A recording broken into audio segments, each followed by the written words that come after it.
I was going to ask you, Paul, from your perspective, how didn't you win that game? You had so much ball and territory. Yeah, you know, obviously we're disappointed though as a team that we haven't got the results, but in terms of performance, I thought we were really good tonight, and I think a couple of missed opportunities in the first half. You know, remember one out on the left edge where Mark Percival doesn't quite find a pass with Day on.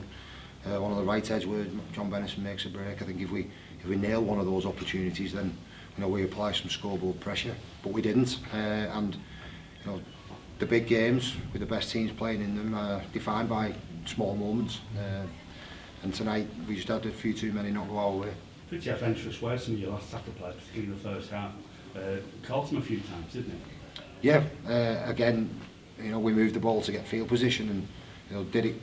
Executed it really well. I thought the lads have really took on board what Lee's trying to do with them there, and go out there and execute the plan. And there's a real connected playing group, all on the same page. There's clarity around the way we want to play and the things that we want to do from week to week.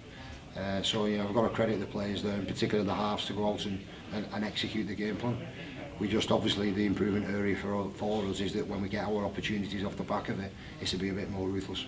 There's perhaps a couple of looser ends to the set that perhaps stop you from turning the screw a bit. Yeah, and that's something that we spoke about at half time. Is that we gave them a few cheap just a 15 to 20 metres out of yardage, which might not sound a lot, but in those games in small margins it is. So I think if we could have controlled them transitions a little bit better early on in the game, we could give ourselves an even stronger foothold in it. We always talk about Mark Purcell's toughness, and he probably had a tough week coming over his ankle injury. He probably showed that on his tackle with Elroy, but showed what a player he is when he runs into gaps as well. He had some really good runs tonight. Yeah, he did. He's a real threat, with and without the ball. And what I love about Percy is that first and foremost he hangs his game on, he hangs his hat on all the tough stuff, the way he carries the ball, the way he initiates his contact defensively. But he's quite clearly an exciting and talented player as well, and very dangerous when he gets the ball in space.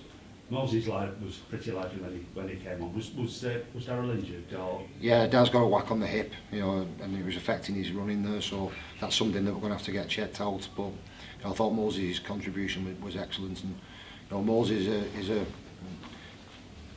a very experienced player who's played a lot of rugby at a really high level, and I asked him to play reserves last week, and the way he approached that was first class for someone so experienced, and I think he's benefited from that tonight, having those minutes under his belt, and I thought he had a real strong influence on the game.